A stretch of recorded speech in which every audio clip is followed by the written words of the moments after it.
Sarah Henderson. We'll get to your portfolio in a moment, Sarah, but you've worked at the ABC. How concerned are you by these allegations? Because I have to say, I listened to Michelle Rowland, the Minister for Communications, today. She said she would seek a briefing. Now, I was gobsmacked when our Wednesday that she hasn't already had her briefing. But we haven't heard from the ABC chairman. We've had a pretty weak response where he dodged the issue from the new CEO or the acting CEO of the ABC. There should be an independent inquiry, surely. Peta, good evening. There certainly must be a full investigation into what has happened, because not only does it compromise the trust that Australians must have in the ABC, let's not forget that Australians spend more than $1 billion on the ABC. It should be a news provider of absolute repute. And what's happened in doctoring audio, which has reflected on Australian soldiers, and in running the shocking campaign against Heston Russell, falsely accusing him of being a war criminal. I mean, heads have got to roll. And I worked at the ABC, Peta, as you know, for 9 years. And back then, which is more than 20 years ago, if you made mistakes like this, there would be a very, very urgent investigation and correction. But so far we've heard from the head of News and Current Affairs, Justin Stevens, that he's exonerated his reporter and team when we don't even know the facts. Frankly, it's just completely unacceptable, and Australians deserve much better. Not wrong. I tell you what, I worked for Richard Alston. Richard Alston would have already had the chairman in on something like this. Let's go to your portfolio. Well, international Peta, students. just on that though. You go, Sarah. Sorry, I was just going to say, in question time today, I called on the government to condemn the ABC for what it has done, and it refused to do so. So seeking a briefing is absolutely pathetic, and you're right. On our watch, this would not happen. We would demand the highest standards of journalism. We would demand that the ABC be condemned for what it has done and correct the record and own up to these shocking mistakes. So the government's response from the minister is absolutely woeful.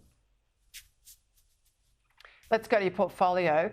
That information out there now that says a majority, this is in relation to international students, that a majority of university misconduct referrals come from international students. In the case of Sydney University, it makes up nearly 80% of their cases. Now, many of these cases are connected to cheating. A growing number are linked to the use of artificial intelligence.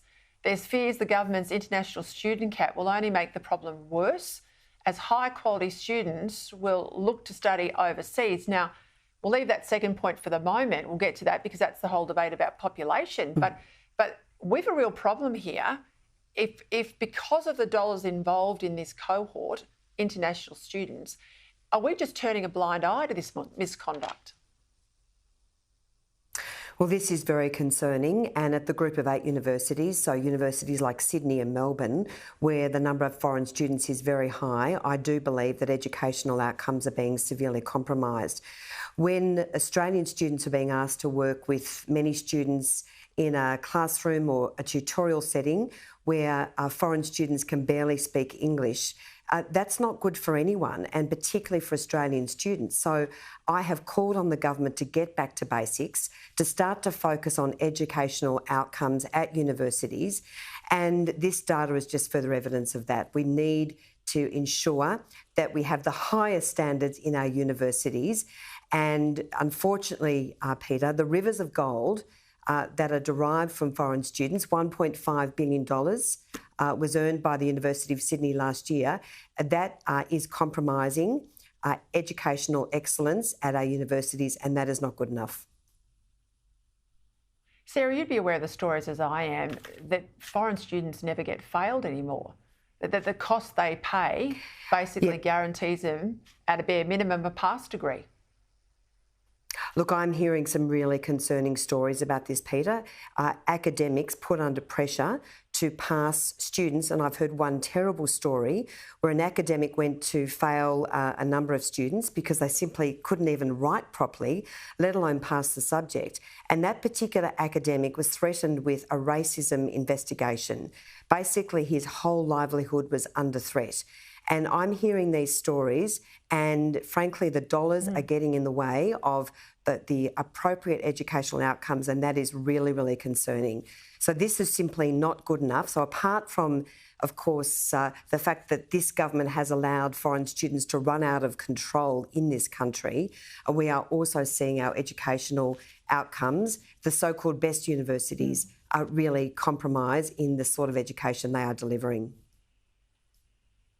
I'm just about out of time, but I know you've got an update from Gillian Siegel, who is the special envoy in relation to countering anti-Semitism.